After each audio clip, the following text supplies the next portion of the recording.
ఏమిటో తెలిపే సాక్షి, క్రమమైన మార్గమేమిటో చూపే సాక్షి, ఉన్నతున్నట్టు చూపే సాక్షి, సత్య సాక్షి, ఉన్నతున్నట్టు చూపే సాక్షి, సత్య సాక్షి, సత్య సాక్షి, సత్య సాక్షి, సత్య సాక్షి, సత్య సాక్షి.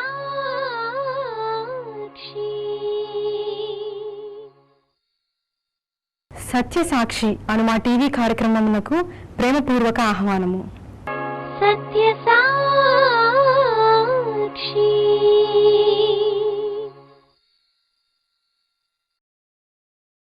మనం 29వ అధ్యాయం చదువుకున్నాం యెషయా గ్రంథంలో. అక్కడ ఇశ్రాయేలీల పరిస్థితి ఏంటంటే, దావీదు పట్టణములో వారు నివసిస్తూ ఆత్మీయమైన గర్వముతో ఉన్నారట. ఆత్మీయమైన గర్వము అంటే ఏంటంటే, దావీదు అనే భక్తుడు నివసించిన పరిపాలించిన పట్టణములో మేము ఉన్నాం గనుక మేము చాలా ధన్యులం అని అనుకున్నారు. దావీదు పేరు పెట్టుకున్న పరలోకం వెళ్ళము, దావీదు పట్టణములోకి వెళ్ళిన పరలోకము. ఒక ఆమె టీవీలో చెప్తుంది, మా బ్రతుకులు ఎంత ధన్యమైపోయాయో, యేసు ప్రభువు నడిచిన రోడ్లో నడిచాం. ఏమో ఎవరు చూశారు, అది నిజమో ఉట్టిదో తెలీదు. 4 రోడ్లు చూపిస్తున్నారు, 4 సమాధులు చూపిస్తున్నారు, ఇదే ఇదే అని. కానీ ప్రభువు ఏమన్నాడంటే, చూచి నమ్మిన వారి కంటే చూడక నమ్మిన వారే ధన్యులు. ఒకవేళ బైబిల్లో జీవితంలో ప్రతి క్రైస్తవుడు తప్పక యెరూషలేము వెళ్ళాలి అని బైబిల్ చెప్తే మనందరం వెళ్ళాలి. అక్కడికి వెళ్ళి రోమన్ క్యాథలిక్స్ పెట్టిన బొమ్మల్ని ఎవరు పూజించమన్నారు? అది విగ్రహారాధన కాదా? వాళ్ళెవరో పూర్వకాలము గోడ తట్టు తిరిగి ప్రార్థన చేసినట్టు నువ్వు వెళ్ళి గోడకు ముద్దు పెట్టుకొని గోడ తట్టు తిరిగి ప్రార్థన చేయమన్నాడా బైబిల్లో? నేలను ముద్దు పెట్టుకోమన్నాడా? దేవుడు ఆత్మ గనుక ఆయనను ఆరాధించేవారు ఆత్మతో సత్యముతో ఆరాధించాలి. కానీ దేవుడు యెరూషలేములో లేడు, దేవుడు చర్చిలో ఉండడు, ఏ వస్తువులో ఆయన ఉండడు, ఏ పాస్టర్లో ఆయన ఉండడు. ఆయన కోరుకునే స్థలము విరిగి నలిగిన హృదయం, దీన మనస్కుల దగ్గర ఆయన ఉంటాడు. యెషయా 58లో ఉంది. ఆయన యెరూషలేములో ఉన్నాడని అక్కడికి పరిగెడితే ఆయన అక్కడ ఉండడు. అక్కడ ఉన్నాయి బొమ్మలే కానీ దేవుడు అక్కడ లేడు. బొమ్మలున్న చోట ఆయన ఉండడు, విగ్రహారాధన జరిగే చోట ఆయన ఉండడు. అక్కడికి వెళ్ళుట ద్వారా వాళ్ళు ఏదో జన్మ ధన్యమైపోయింది అనుకుంటున్నారు, పిచ్చివాళ్ళు, నరకానికి పోతారు. యోర్దాను నదిలో బాప్తీసం తీసుకుంటే ఏంటి గొప్ప? ఏమీ లేదు. నీళ్ళల్లో ములిగి బయటికి రావడమే ముఖ్యం. కానీ ఏ నీళ్ళైనా పర్వాలేదు, అది సముద్రమైనా అవ్వచ్చు, నది అవ్వచ్చు, కాలువ అవ్వచ్చు, చిన్న పల్లె గ్రామంలో ఒక చెరువు అవ్వచ్చు, ఒక వాగు అవ్వచ్చు, లేకపోతే ఒక ప్లాస్టిక్ టబ్ అవ్వచ్చు, చిన్న ప్లాస్టిక్. మొన్న ఒక బాప్టిజం ప్రోగ్రాం చూశాను. ఒక ప్లాస్టిక్ టబ్ ఒకటి తెచ్చిపెట్టారు, దానిలో బయట ఒక చైర్ వేశారు, లోపల చైర్ వేశారు. బయట ఉన్న చైర్ మీదకి ఎక్కి లోపల ఉన్న చైర్ మీదకి కాలు పెట్టి ఆ టబ్లోకి దిగడం. అక్కడ ఆల్రెడీ పాస్టర్ గారు దిగి ఉన్నారు. సో బాప్తిసం అయిపోయిన తర్వాత మళ్ళీ చైర్ ఎక్కి బయట ఉన్న చైర్ మీద కాలేసి బయటికి వెళ్ళారు. సో ఎనీవేర్, యోర్దాను మీద విశ్వాసం పెట్టుకున్న వాళ్ళు దేవుని ఆజ్ఞను అనుసరించేవారు కాదు. నీతిమంతుడు విశ్వాస మూలమున జీవిస్తాడు. యోర్దాను నది నీళ్లు తెచ్చి చర్చిలో ఉన్న పళ్ళెములో 2 చుక్కలు పోసి ఆ నీళ్లు ఈ నీళ్లలో కలవడం వల్ల ఈ నీళ్లు పవిత్రమైనవి అనుకొని ఈ నీళ్లు చల్లడం చాలా అవిశ్వాసం, వేషధారణకు గుర్తు. దేవుడు ఎప్పుడు నీళ్లల్లో ఉండడు. మన విశ్వాసము నీళ్లకు సంబంధించినదై ఉండకూడదు. ఏ స్థలాన్ని అభిషేకింపబడిన స్థలం అని ఎప్పుడూ పిలవద్దు. ఈ లోకములో ఉన్న ఏ స్థలము కూడా అభిషేకింపబడినది కాదు. దేవుడు తన బిడ్డలను అభిషేకిస్తాడు ఒకే ఒక్కసారి, తన కుమారులుగా ముద్రిస్తాడు అంతే. అంతేగాని అభిషేకింపబడిన తైలము, అభిషేకింపబడిన స్థలము, అభిషక్తులైన దేవుని సేవకులు అనేవాళ్ళు ఎవరు లేరు. అలా ఎవరైనా చెప్తే అది మోసం అని తెలుసుకోండి. మనం ఏదో ఏళ్ల తరబడి చరిత్ర కలిగిన చర్చిలోకి వెళ్ళుట ద్వారా, ఆ చర్చిలో సభ్యులగుట ద్వారా మనము పరలోక రాజ్యాన్ని పొందగలమనే ఊహ అబద్ధము, తప్పు. ఏ పాస్టరు మనల్ని పరలోకం చేర్చలేడు. ఎంత పెద్ద దైవజనులతో మనం బాప్తీసం తీసుకున్నా కూడా నరకంలో పడిపోతాం. పాతాళాన్ని, నరకాగ్ని గుండాన్ని తప్పించుకోలేం. బాప్తిస్మము కాదు, చర్చి కాదు, దావీదు పరిపాలన చేసిన యెరూషలేము కాదు, ఆయిల్ కాదు, పాస్టర్ చెయ్యి కాదు, పాస్టర్ నీడ కాదు. కేవలము మనలో వచ్చిన మార్పే మనల్ని క్షమించి పరలోక రాజ్యం చేరుస్తుంది. వాళ్ళ అపోహ, మేము అరీయేలుకు చెందిన వారము, అరీయేలు పట్టణములో మేము ఉంటున్నాము అని ఆత్మీయమైన గర్వముతో ఉంటున్నారు వాళ్ళు. కొందరు ఉపవాసం ఉంటున్నాం గనుక మేము దేవుని బిడ్డలం అనుకుంటున్నారు.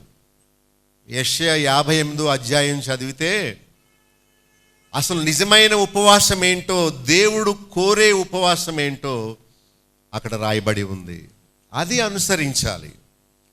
పాస్టర్లు చెప్పిన ఉపవాసం కాదు, దేవుడు చేయమన్న ఉపవాసం.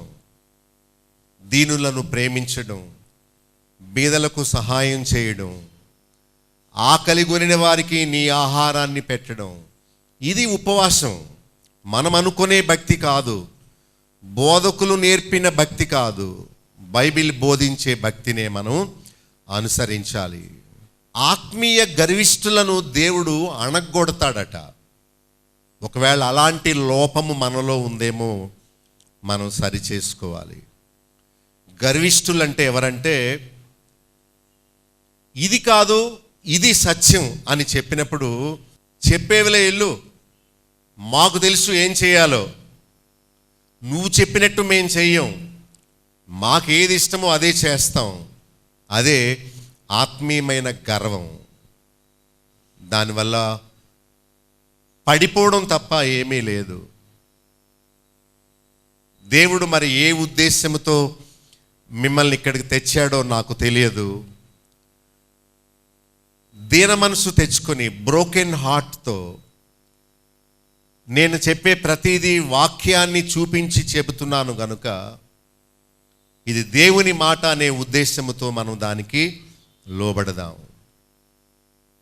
నేను అబద్ధం చెప్పడం లేదనుకుంటున్నాను, సత్యమే మాట్లాడుతున్నాను అనుకుంటున్నాను. క్రైస్తవ ఆచారాలు మనల్ని పరలోక రాజ్యము చేర్చవు. నామకార్థ క్రైస్తవ జీవితము చచ్చిపోయే వరకు మనం అనుసరించిన మనం పరలోకం చేరము. ఎన్ని ప్రార్థనలన్నా చేయొచ్చు, నా వలే ఒక పాస్టర్ అయ్యి ఎన్ని బోధలన్నా చేయొచ్చు, కానీ క్రైస్తవ మత ఆచారాలు జీవితకాలమంతా అనుసరించిన మనం పరలోకం చేరం. వాక్యానికి విధేయత ఒక్కటే ముఖ్యం. బైబిల్ ఎలా చెప్తుంది నేను చేస్తానంతే, దట్స్ ఇట్.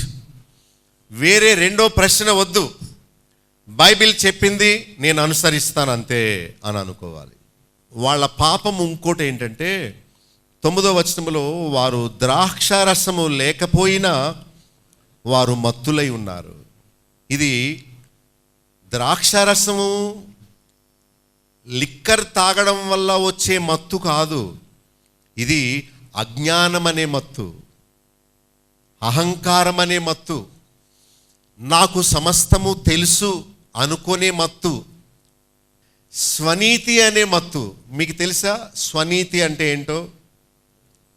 స్వంత నీతి, స్వనీతి పరులు దేవుని రాజ్యములో ప్రవేశించరు. పశ్చాత్తాపపడిన పాపులే ప్రవేశిస్తారు. యేసు ప్రభు దగ్గరికి 2 రకాల మనుషులు వచ్చారు. ఒకరేమో స్వనీతి పరులైన శాస్త్రులు, పరిసయ్యులు, మతాధికారులు. వాళ్ళు ప్రభుకి సమీపంగా రాలేదు. వాళ్ళు పాపులని ఒప్పుకోలేదు. ప్రభు వాక్యాన్ని వాళ్ళు ప్రారంభము నుండి వ్యతిరేకిస్తూనే ఉన్నారు. వారు చేసే కొన్ని ధర్మ కార్యాల వల్ల, ఇచ్చే కానుకల వల్ల వారు తమ్ము తామే నీతిమంతులమని అనుకున్నారు.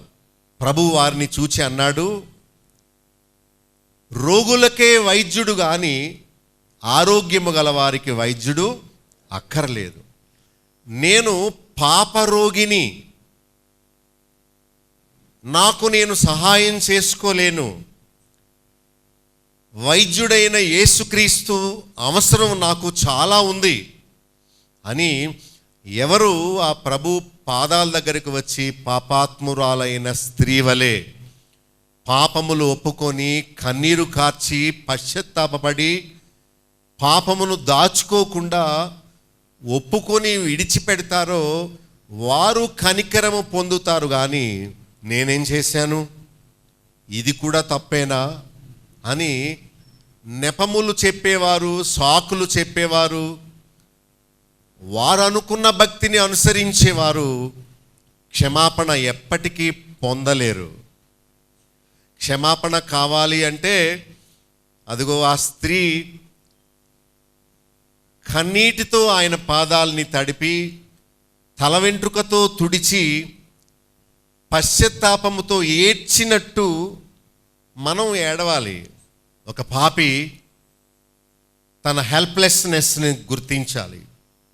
I cannot help my self, నాకు నేను సహాయము చేసుకోలేను అనుకున్నప్పుడే ప్రభు దగ్గరికి వస్తాడు.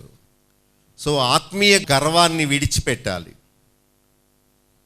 నేను ఫలాని సంఘములో ఉన్నాను, ఫలాని వారి చేత బాప్తీసం తీసుకున్నాను, ఇన్ని సంవత్సరాల నుండి నేను విశ్వాసిని, నేను కానుకలు ఇస్తున్నాను, ఉపవాసాలు ఉంటున్నాను, ఇవేమీ మనకు మేలు చేయలేవు. సో దావీదు పట్టణములో ఉన్నంత మాత్రాన ఏ ఉపయోగం లేదు. అలాంటి మత్తులో నుండి మనం మేలుకోవాలి. త్రాగకపోయినా వారు మత్తులు. ప్రభు అన్నాడే, వారు నిత్యము వినుచుందురు గాని తెలిసి కొనరు, నిత్యము చూచుచుందురు గాని వారు గ్రహింపరు, వారి హృదయము క్రొవ్వినది అని మత్తయి 15లో ప్రభు వాపోతున్నాడు. రోజు వింటున్నా వాళ్లకు అర్థం కాలేదు. సంవత్సరం నుండి వింటున్న భక్తి అంటే ఏంటో వాళ్ళకి ఇంకా తెలీదు. అదే దేవుని బాధ. త్రాగుబోతూ మద్యం త్రాగి మత్తుడై ఉంటాడు, కానీ నా ప్రజలు ఏమీ త్రాగకపోయినా వారు మత్తులై ఉన్నారు. వారు మద్యపానం చేయకపోయినా 9వ వచనంలో వారు తూలుచున్నారు. 10వ వచనంలో వాళ్ళు చేసే తప్పు ఏంటంటే ప్రవక్తల్ని చెడగొట్టుతున్నారట. అంటే వాక్యం చెప్పడానికి వచ్చిన సత్యమైన యెషయా వంటి, ఇర్మియా వంటి, బాప్తిస్మం ఇచ్చి యోహాను వంటి, పౌలు వంటి భక్తులను వారు చెడగొడుతున్నారట. చెడగొట్టడం అంటే 30వ అధ్యాయంలో మనం చూచాం. ఏమని? మాకు యుక్త వాక్యాలు చెప్పొద్దు, మమ్మల్ని బాధపరిచే మాటలు మాతో చెప్పొద్దు, మాయా దర్శనాలే కనండి, శరీర సంబంధమైన మేళ్ల గురించే మాకు చెప్పండి, కానీ మా పాపాన్ని మాకు ఎత్తి చూపొద్దు, మాకు కోపం తెప్పిస్తున్నారు మీరు బోధకుల్లారా అని ఆ ప్రవక్తల ముఖానికి ముసుగులేసేస్తున్నారు. అంటే అర్థం ఏంటి? వాళ్ళు గుడ్డివారయ్యుండి వాళ్లకు మార్గదర్శకులుగా ఉన్న ప్రవక్తలను కూడా ఏం చేస్తున్నారు? గుడ్డివాళ్ళగా చేసేస్తున్నారు. ఎంత అర్థంతో కూడిన మాటలో ఇవి. దీర్ఘదర్శులకు 10వ వచనంలో ముసుగు వేస్తున్నారట. అందుకనే ఆ పట్టణమునకు దేవుని వాక్యము భూమి ఆకాశములు తలకిందులైపోయిన ఒక్క పొల్లు కూడా పోదట. దేవుని గ్రంథములో ఉన్న మాటలన్నీ దేవుని మాటలని అనుకుంటే మనము దానికి భయపడాలి. 2వ వచనంలో దేవుడు దాన్ని బాధిస్తాడు, దుఃఖము విలాపము కలిగిస్తాడు, అట్టి శిక్ష నిత్యమైన అగ్నిగుండము వలె ఉంటుంది. 3వ వచనంలో దేవుడే వారితో యుద్ధం చేస్తాడు, మరి కట్టుకట్టి ముట్టడి వేస్తాడు. 4వ వచనంలో అట్టి శిక్ష వలన ప్రజలు నేలకు అణపబడతారు, మూలుగుతారు. 5వ వచనంలో ఇసుక రేణువులంత విస్తారముగా శత్రువులు వస్తారు, ఎగిరిపడు పొట్టు వలె బాధించి వారి సమూహం ఉంటుంది, వారి మీదకి శిక్ష హఠాత్తుగా వస్తుంది.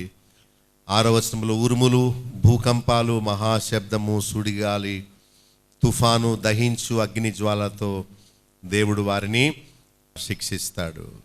కనుక మనము వివేచించాలి, గ్రహించాలి, మూయబడిన హృదయాన్ని మనం తెరుచుకోవాలి. ఆత్మీయ గర్విష్ఠులే ఇర్మియా యెషయా కాలములో ప్రవక్తల్ని హింసించారు. వాళ్ళ తప్పు వాళ్ళకు చూపినప్పుడే కోపం వస్తుంది. ప్రోస్పరిటీ ప్రీచ్ చేసే సేవకులు ఎప్పుడు పాపం గురించి, శిక్ష గురించి మాట్లాడరు. మీరు ఎప్పుడైనా విన్నారా?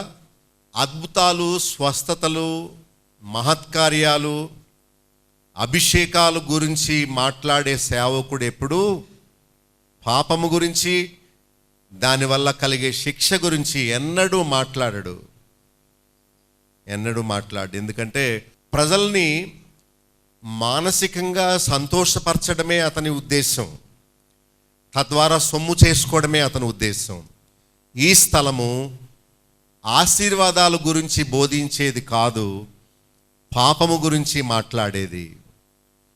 మతమత్తులో ప్రజలు ఉన్నారు. మతం అనే మత్తు. నువ్వు ఎన్ని సంవత్సరాలు క్రైస్తవ మత ఆచారాల్ని అనుసరించినా నీవు పరలోకానికి వెళ్ళవు. తప్పు బోధలనే మత్తులో ఉన్నారు. అననీయ సపేరాలో అలాగే ఉన్నారు. బాప్తిస్మమిచ్చి యోహాను హేరోదు పాపాన్ని సరిచేసిన మూలానే అతను చనిపోయాడు. ఏలియా యెజెబెలును సరిచేసిన మూలానే మరి తాను తరమబడ్డాడు. మనము జ్ఞానవంతులుగా ఉండాలి, పిచ్చి వాళ్ళగా ఉండొద్దు. అసలు ఈఎన్టీ డాక్టరు మన గొంతు పరీక్ష చేయడానికి వెళ్ళినప్పుడు ఒక స్టీల్ ఒక బ్లేడ్ ఇక్కడ పెడతాడు, ఆయన లోపల నొక్కి ఎలా ఉందో చూస్తాడు. ఒక్కసారి ఒక నాలుక మీద పెట్టిన ఆ పరికరాన్ని మళ్ళా ప్రక్కన పెట్టేస్తాడు. దాన్ని స్టెరైల్ చేసి అప్పుడు కానీ ఇంకొకరి నోట్లో పెట్టాడు. ఈ పిచ్చి మందంతా వాడి నోటితో లోపల కొక్కుకుంటున్నారు. ఏంటో చేప మందట. మీరు వెళ్ళారా? చేత లేనిపోయిన రోగాలు, పక్క వాళ్ళ రోగాలన్నీ మనకు వస్తాయి. కనుక మనం మెళకువగా ఉండాలి, జ్ఞానవంతులుగా ఉండాలి. మనకు హితవాక్యాన్ని బోధించే సేవకుల్ని తిట్టుకోకూడదు. మనల్ని సరిచేసిన సేవకుల మీద తిరగబడకూడదు. పౌలు వాక్యం చెప్తుంటే హెబ్రీ 11:36లో వారు తిరస్కరించారట. మీటింగ్ మధ్యలో ఎవరో ఎదిరించారు నాకు తెలుసు. ఎందుకంటే మీరు ఎదిరిస్తే పక్క వాళ్ళు మిమ్మల్ని ఎక్కువ అంటారు, పైగా మీరు ఒక్కరే ఉండిపోతారు, అందుకని మీరు మాట్లాడరు. కానీ in your heart, in your thinking you might have a negative thoughts. ఏంటి ఇలా చెప్తాడు అని సాతాను మీ హృదయములోకి వచ్చి వ్యతిరేక భావాలు కలిగిస్తూ ఉంటాడు. నేను ఒకసారి డైరెక్ట్గా ఏమన్నానంటే, చిలకరింపు బాప్తిస్మము తీసుకున్న వాళ్ళు పరలోకం చేరరు అన్నాను. అక్కడ లూథరన్ మిషన్కి వెళ్ళే వాళ్ళందరికీ నా మీద కోపం వచ్చింది. చాలా తిట్టుకుని ఉంటారు. ఇతడెవడు చెప్పడానికి అనుకుని ఉండుంటారు. బాప్తిస్మము అంటేనే ముంచబడుట. నీళ్లు చల్లడం అది బాప్తిస్మం అయితే రోడ్డు మీద వెళుతున్నప్పుడు వర్షాకాలం నీళ్లు కూడా ఒక వాహనం మన మీద చల్లుద్ది. వాళ్ళందరూ బాప్తిస్మం తీసుకున్నారా? మారినట్టు గుర్తు నీళ్ళల్లో ముంచబడమే, పాతి పెట్టబడమే బాప్తిస్మము యొక్క పరమార్థం. వాళ్ళల్లో రోషం రావాలని నేను డైరెక్ట్ స్టేట్మెంట్ చెప్పాను. ఆచార భక్తి వద్దు.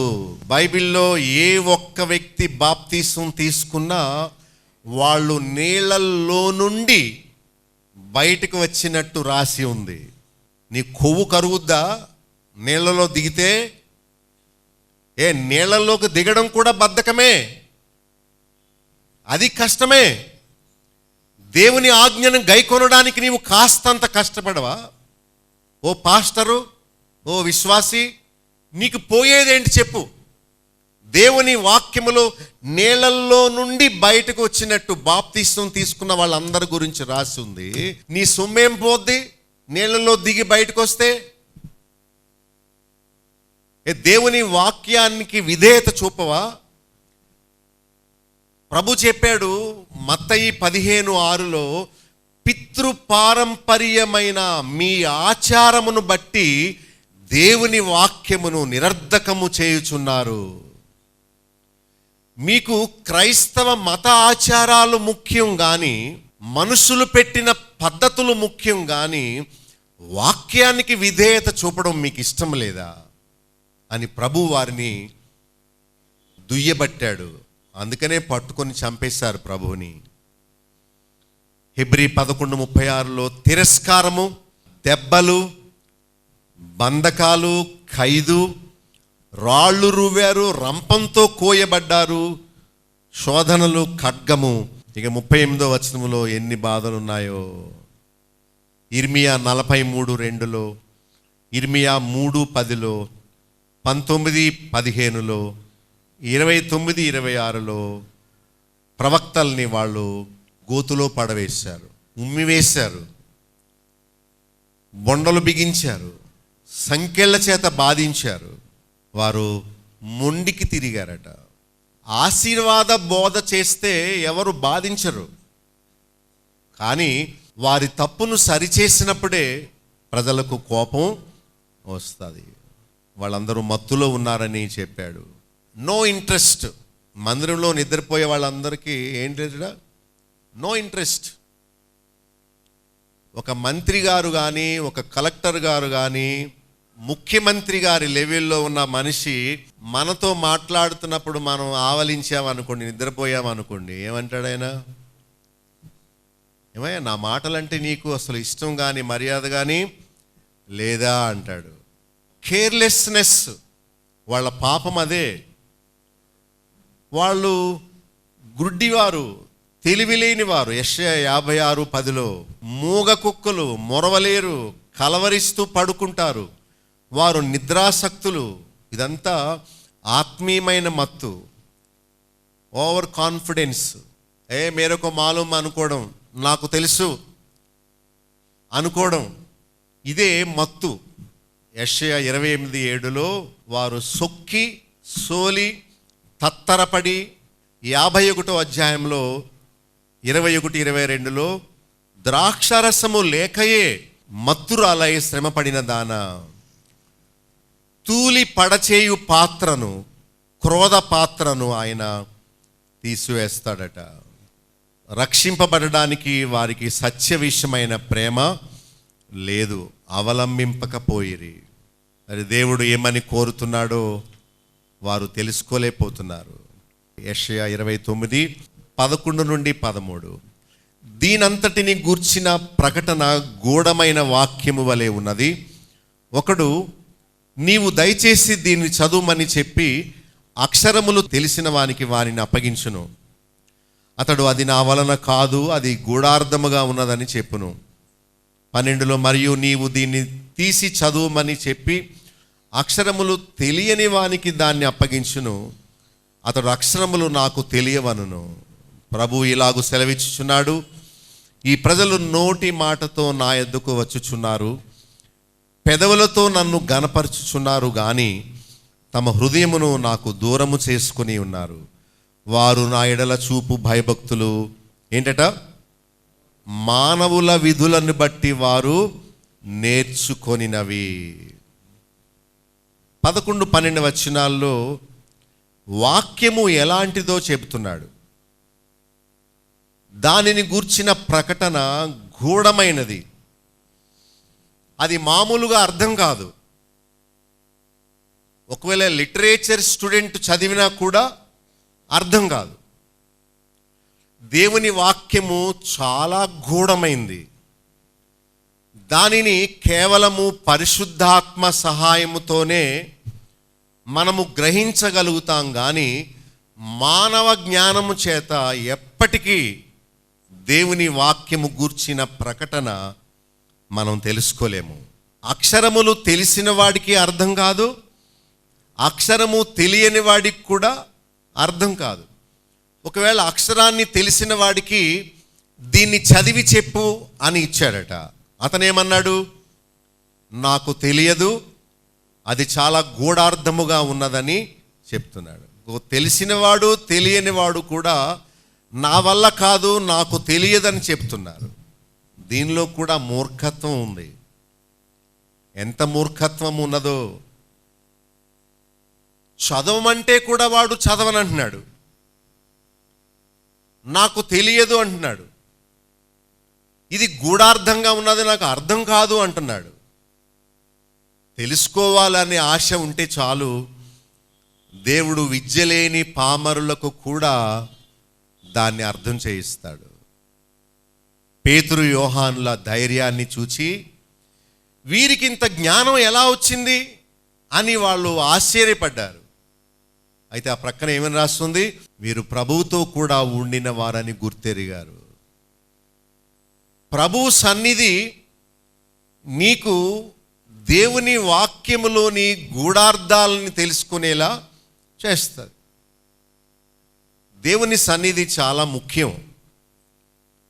కొందరు అనుకుంటారు, మేము యూట్యూబ్లో చూస్తున్నాములేండి, మేము రాలేకపోయినా పోనీ టీవీలో సుఖీభవ కార్యక్రమం వస్తుందని రోగులందరూ టీవీ ముందు కూర్చొని ఆరోగ్య కార్యక్రమాలు చూస్తూ ఉంటే రోగం పోతుందా?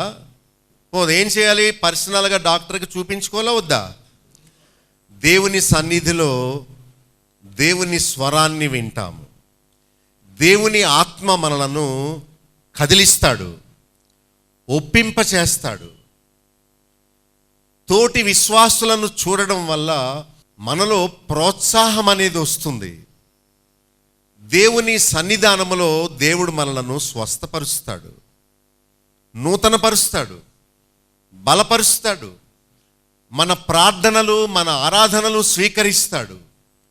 ప్రభు బలలో మనం పాలు పొందవచ్చు. వాళ్లకు ఇష్టము లేక వాళ్ళు మా వల్ల కాదు అంటున్నారు, కానీ వాళ్ళు చదవడం ప్రారంభిస్తే దేవుని ఆత్మ తప్పక, చేపలు పట్టుకుని విద్య లేని పామరులే గ్రహించగలిగినప్పుడు చదవగలిగిన వారు గ్రహించలేరా? ఈనాడు తప్పు బోధలు విస్తరించడానికి కారణం ఇదే.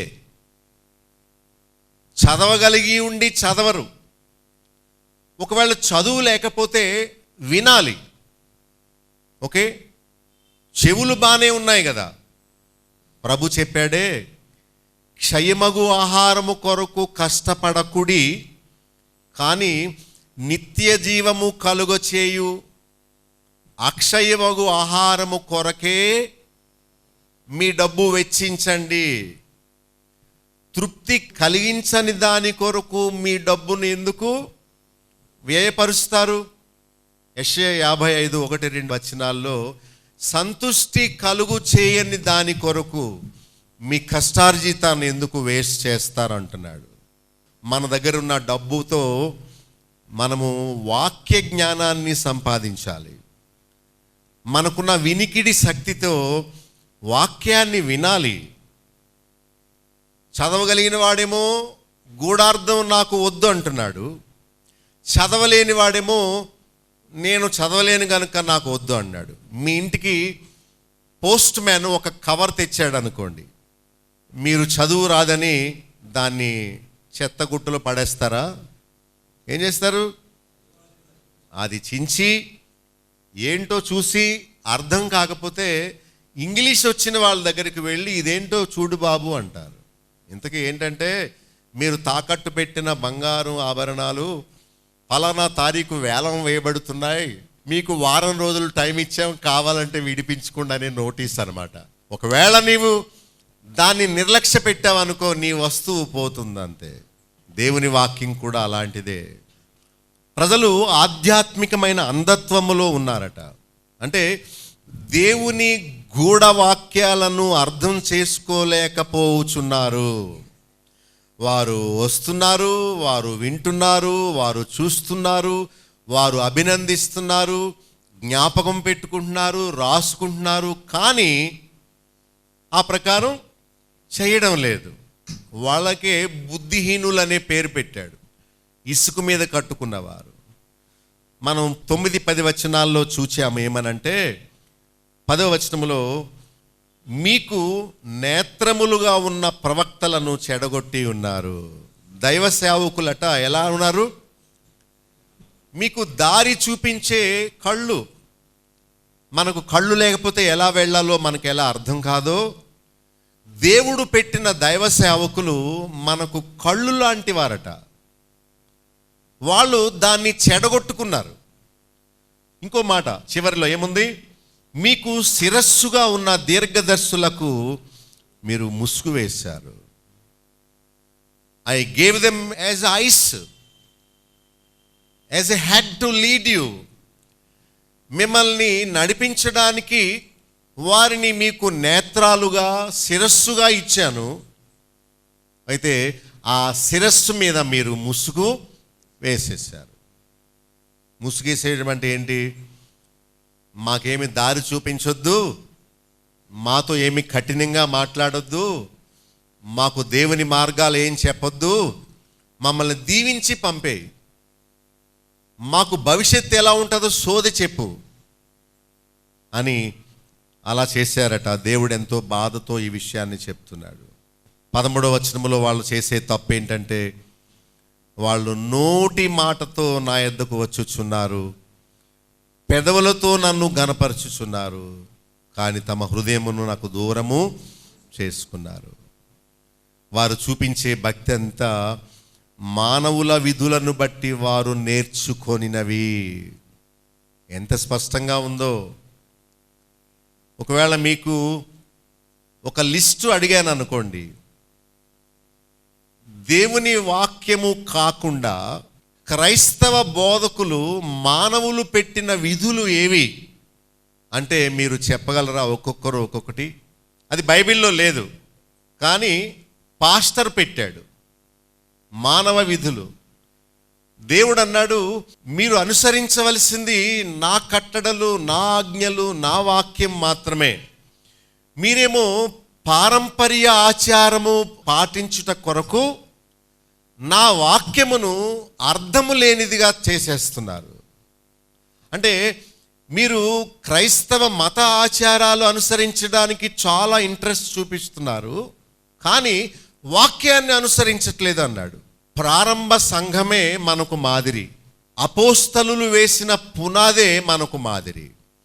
ఈ రోజుల్లో చేసే క్రైస్తవ పండుగలు ప్రారంభ దినాల్లో ఎవ్వరూ చేయలేదు. చేస్తే తప్పేంటండి అని అడగొద్దు నన్ను. వాళ్ళు చేయలేదు, మనం చేయొద్దు అంతే. అది ఆచారం, మనకు వద్దంతే. 3 కుర్చీలు స్టేజ్ మీద వేయడం అది బైబిల్ చెప్తుందా, మనుషులు పెట్టారా? అది పారంపర్య ఆచారమే కానీ దేవుని ఆజ్ఞ కాదు. నీళ్లు చల్లడం అనేది మనుషులు పెట్టారా, బైబిల్లో ఉందా? మనుషులు పెట్టారు.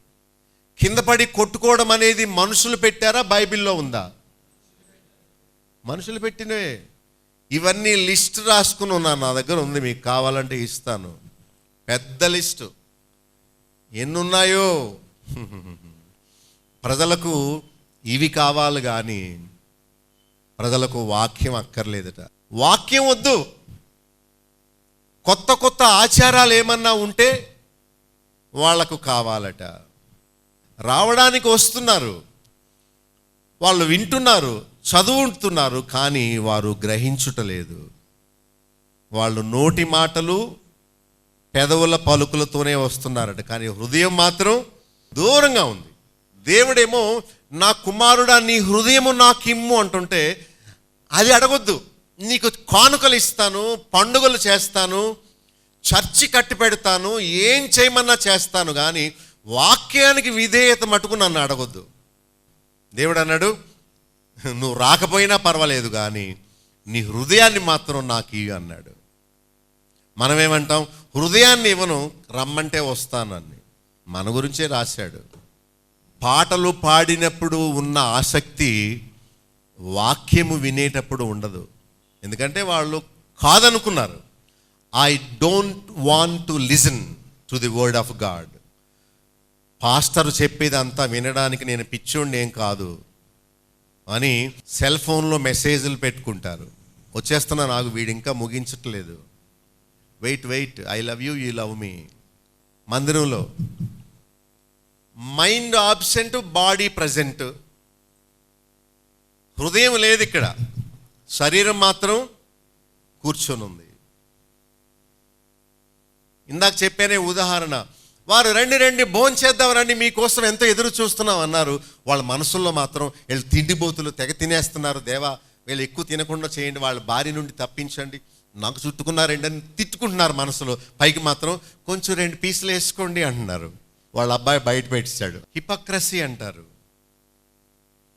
They don't really love God, but they love church, they love pastor, they love fellow believers, but they don't love God. దేవుణ్ణి కాదు వాళ్ళు ప్రేమించేది, వాళ్ళ ప్రేమంతా పాస్టర్ మీదే. వాళ్ళ విశ్వాసం దేవుని మీద కాదు, పాస్టర్ చెయ్యి మీద, పాస్టర్ ఇచ్చే ఆయిల్ మీద విశ్వాసం, కానీ దేవుడి మీద కాదు, దేవుని వాక్యం మీద కాదు. దేవుడికి తెలీదా ఎవరెవరు ఏమనుకుంటున్నారో? బాగా తెలుసు. నాకు తెలియదు కానీ దేవుడికి బాగా తెలుసు. ఇదిగో మీ హృదయమేమో నాకు దూరము చేసుకున్నారు, కానీ నోటి మాటలతో నా దగ్గరికి వచ్చారు, పెదవుల పలుకులతో వచ్చారు. మీరు చేసే విధులన్నీ నేను మీకు చేయమని చెప్పినవి కాదు, కానీ మానవ విధులు. ఎవరి విధులట? ఎంతో ఆశ ఉంది. నేను బలహీనుణ్ణి అయిపోక ముందు ఇదిగో బైబిల్ ఇలా చెప్తుంది, క్రైస్తవులు పాటించే ఈ విధులు దేవునివి కాదు. ఎవరివి? మానవ విధులు. దేవుడే కంప్లైంట్ ఇస్తున్నాడు. మరి ఎప్పుడు తెలుసుకుంటారు ప్రజలు? గూఢమైన గ్రంథవాక్యాలు అనుసరించట్లేదు కానీ మానవ విధులు నేర్చుకుంటున్నారు. వారు నా ఎడల చూపు భయభక్తులు వాక్యానుసారమైనవా మానవ విధులా? మానవ విధులు. వాళ్ళు చేసిన తప్పు అదే. 9-10 వచనాల్లో గుడ్డివారుగా మత్తులుగా ఉన్నారు. వాళ్ళు చదువుతున్నారు కానీ గ్రహించట్లేదు. నేను ఒక మీటింగ్కి వెళ్ళి పేతురు సువార్త ఎలా చెప్పాడో చెప్పాను. నా సువార్త కాదు, పేతురు చెప్పినట్టుగా ఈనాటి సువార్థికులు సువార్త చెబితే 1000 మంది మారిపోదురు, కానీ పేతురు చెప్పినట్టుగా చెప్పడం లేదు. అపోస్తల కార్యముల గ్రంథం 2వ అధ్యాయం 3వ అధ్యాయాల్లో పేతురు చెప్పిన బోధ చాలా శక్తి గలది. గనుకనే 1000 మంది ఒక్క వర్తమానం వినగానే మారిపోయారు. కానీ ఈ రోజుల్లో పాస్టర్లు బోధించేదంతా మానవ విధులే కానీ దేవుని వాక్యము కాదు. వేలం పాటలు వేస్తారండి. దేవుని మందిరము వ్యాపార నిలయంగా చేయొద్దు అంటే అది కావాలని మళ్ళా వ్యాపార నిలయంగా చేస్తున్నారు. ఏమంటే దేవుని మందిరంలో వేలం పాటలు వేయొచ్చా? ఎంత తప్పది. దేవుని మందిరంలో రాజకీయంలో ఉన్నట్టు ఎలక్షన్లు పెట్టొచ్చా? చాలా తప్పది. వారి యోగ్యతను బట్టి వారిని పెద్దలుగా నిర్ణయించమని బైబిల్ చెప్తుంది, కానీ వాళ్ళ ధనికులని, వారు చదువుకున్నవారని, వాళ్ళు ఆఫీసర్లుగా చేసి రిటైర్ అయ్యారని వాళ్ళు వాక్చాతుర్యము గలవారని వీటిని బాహ్య రూపాన్ని చూచి ఎప్పుడు సంఘాలకి పెద్దలుగా ఎవరిని దొంగల్ని నిర్ణయించకూడదు. అక్కడ దేవుడు లేడు, వారు అనుసరించేది వాక్యం కాదు. ఆమె ఎవరో ఒక ఫ్రాక్ కుట్టుకొచ్చిందట, చేతులు లేని ఫ్రాక్. దాన్ని మందిరం బయట పెట్టి దేవుడి పాట 2000 అని అడుగుతున్నాడు దొంగ. అది 6000కి వెళ్ళింది. 600 కూడా ఖరీదు చేయదు. ఆ డబ్బంతా దొంగల గుహలోకి వెళ్ళిపోయింది. ఆ చర్చిలో 3,60,00,000 ఉన్నాయట చర్చ్ ఫండ్. ఏం చేయాలో తెలియట్లేదు. బైబిల్ ఏమో దాచొద్దని చెప్పింది, వీళ్ళేమో దాచుకొని మూలుగుతున్నారు అక్కడ. అప్పుడప్పుడు దొంగలు పంచుకుంటున్నారు. ఎంత వ్యతిరేకమో! నీవిచ్చే కానుక నీ ఎడం చేతికే తెలియద్దని బైబిల్ చెప్తుంటే వాళ్ళు మైక్లో అనౌన్స్ చేస్తున్నారు. ఎంత తప్పో! దేవుడు ఏది వద్దన్నాడో అదే వాళ్ళు చేస్తున్నారు. ఇదే మత్తు అంటే. వాళ్ళు తాగి మత్తుగా ఉన్నారు, వీళ్ళు అహంకారమైన మత్తుతో ఉన్నారు, ఆచారాలనే మత్తుతో ఉన్నారు. వాళ్ళు గ్రుడ్డివారు, అంటే కళ్ళున్న గ్రుడ్డివారు. వారు చూస్తున్నారు, చదువుతున్నారు, చెవులున్నాయి, వింటున్నారు, కానీ దేవుని మార్గం ఒక్కటి కూడా వాళ్ళకి అర్థం అవడం లేదు. ఎన్నిసార్లు చెప్పినా వాళ్ళకు రిజిస్టర్ అవ్వదు, వాళ్ళకు తెలియదు, ఇక్కడ ఎక్కదు. బైబిల్ చెప్తుంది వద్దు అని అంటే వాళ్ళు వినరు. 11వ వచనంలో గూఢమైన గ్రంథవాక్యాలు చదవమని చెప్తే అది నా వలన కాదు అంటున్నారు. నీ వల్ల కాదా? వాళ్ళకు ఇష్టం లేకుండా ఆ మాట చెబుతున్నారే కానీ వాళ్ళు చదవలేక కాదు, లేకపోతే చదువులేక కాదు. They can read, they have potential to read and understand. The reason is they don't want to read. చెవులు గలవాడు వినునుగా కానీ ప్రభు చెప్పాడు. అందరికీ చెవులు ఉన్నాయి, అందరూ వింటున్నారా? లేదు. చదువున్నవాడు చదివి గ్రహించునుగాక అన్నాడు, కానీ చదువుకున్న వాళ్ళందరూ చదువుకొని గ్రహిస్తున్నారా? లేదు. చర్చికి బైబిల్ తెస్తారు చాలామంది, అది ఒక వస్తువులా అలా పడి ఉంటుంది అంతే. దాన్ని తెరవరు, దాన్ని చూడరు. బెరయ విశ్వాసుల వలె దాన్ని పరిశోధన చేయరు, అక్కర్లేదు. They have no interest to listen or to read or to understand or to follow. వాళ్ళు ఎందుకు గూఢమైంది నాకు అర్థం కాదు అంటున్నారంటే వాళ్ళ హృదయాల్లో దేవుని మార్గాలు తెలుసుకునే ఆశ వాళ్ళ హృదయాల్లో లేదు. దేవుడు చూచాడు, వాళ్ళు వినడం నేర్చుకున్నారు కానీ చూడడం నేర్చుకోలేదు. వాళ్ళు నిద్రపోవడం నేర్చుకున్నారు కానీ కళ్ళు పెద్దవిగా చేసి దేవుని మార్గాలు ఓహో అని గ్రహించడం వాళ్ళకి చేత కాదు. దేవుడు చెప్తున్నాడు వాళ్ళ తప్పులన్నీ. 13వ వచనంలో నోటి మాటతో వచ్చి పెదవులతో ఘనపరిచారు, హృదయము దూరముగా ఉన్నది. 9వ వచనంలో ఒక మాట ఉంది, ఏమనంటే జనులారా తేరి చూడుడి. నాకు చెప్పండి, జనులారా తేరి చూడుడి. Open your eyes wider and look. తీక్షణగా చూడండి, తేరి చూడండి. మత్తులుగా ఉండద్దు, మత్తుగల మనస్సుతో ఉండద్దు. గ్రహించండి, దేవుని మార్గాలు చూడండి. 11వ వచనంలో గూఢమైన గ్రంథవాక్యాలు చదవండి అంటున్నాడు. నోటి మాటతో పెదవులతో కాదు, హృదయాన్ని ఇవ్వండి అని చెప్తున్నాడు. మరి ఎవరు అలా చేసేది? తండ్రి చెప్తుంటే పిల్లాడికి వేళాకోళంగా ఉంటుంది. దేవుడు ఒక తండ్రి వలె మనకు ఆయన మార్గాలు బోధిస్తుంటే ప్రజలు గ్రహించలేకపోతున్నారు. ప్రసంగి 5:1-3 మళ్ళా ఒకసారి చూడండి. వాళ్ళు బలి అర్పిస్తున్నారు కానీ వాళ్ళు సమీపించి ఆలకించట్లేదు. దాన్ని ఏమన్నాడు? బలి అర్పించుట కంటే ఏది శ్రేష్టము? సమీపించి ఆలకించుట శ్రేష్టము. నేను ఈ మాట చెబుతుంటే పాస్టర్ గారికి డబ్బులు ఎక్కువైపోయి ఇవ్వకుండా అంటున్నారు అనుకుంటున్నారు.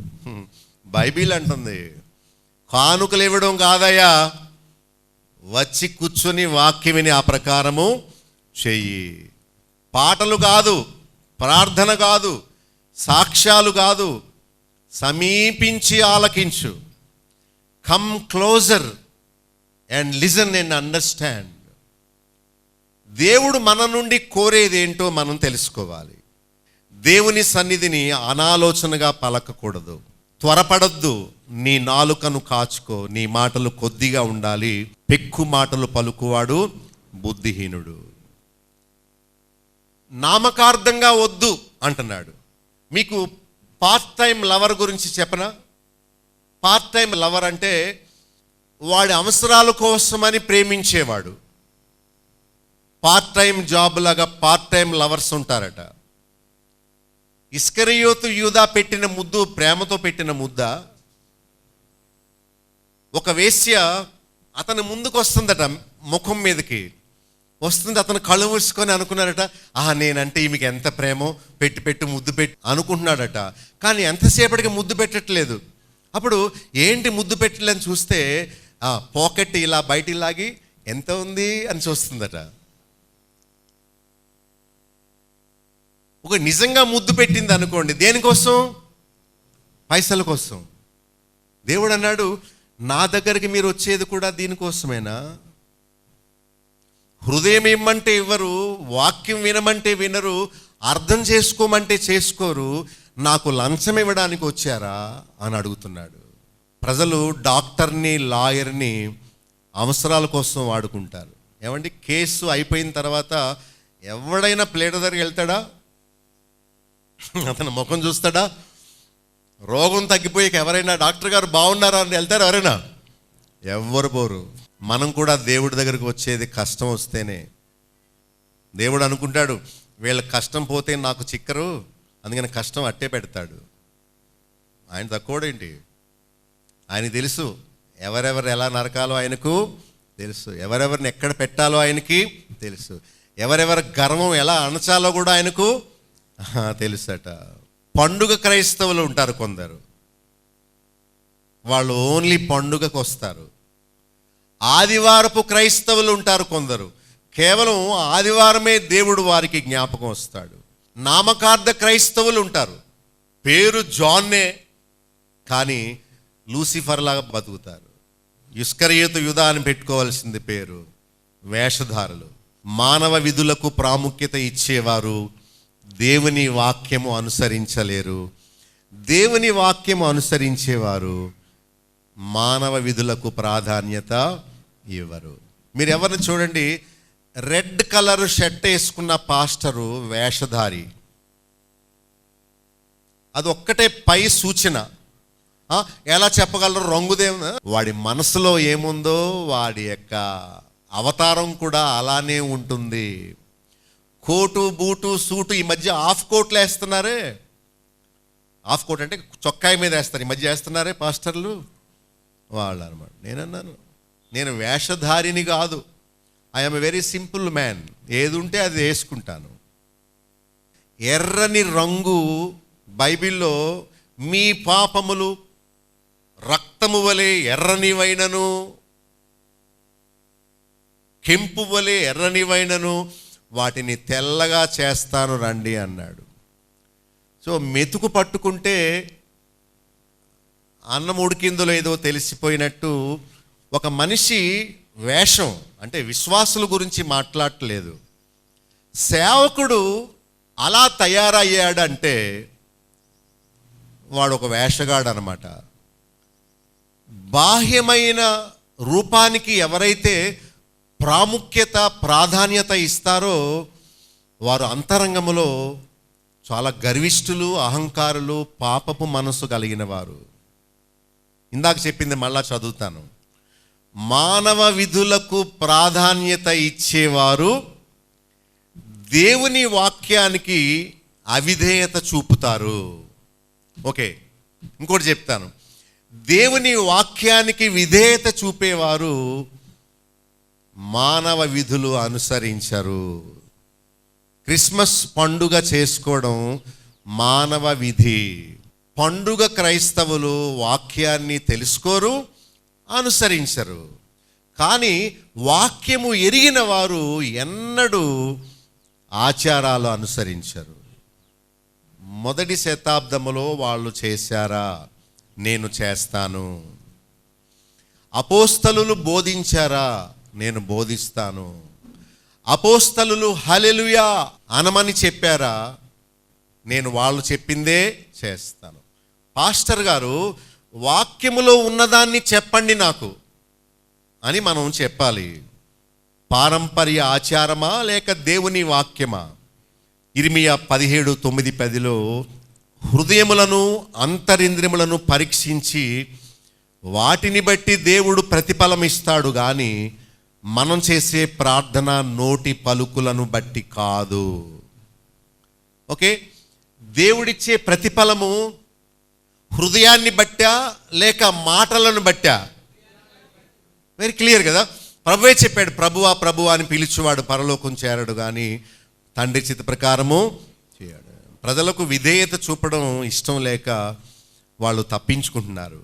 వారు కానుకలు ఇస్తారు కానీ హృదయాన్ని కాదు. శరీరాలు వస్తాయి కానీ హృదయం కాదు.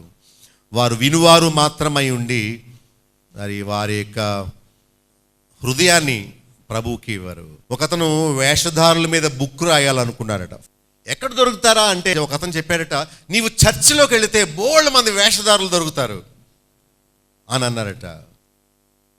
అయితే పాస్టర్ గారి దగ్గరికి వెళ్ళారట.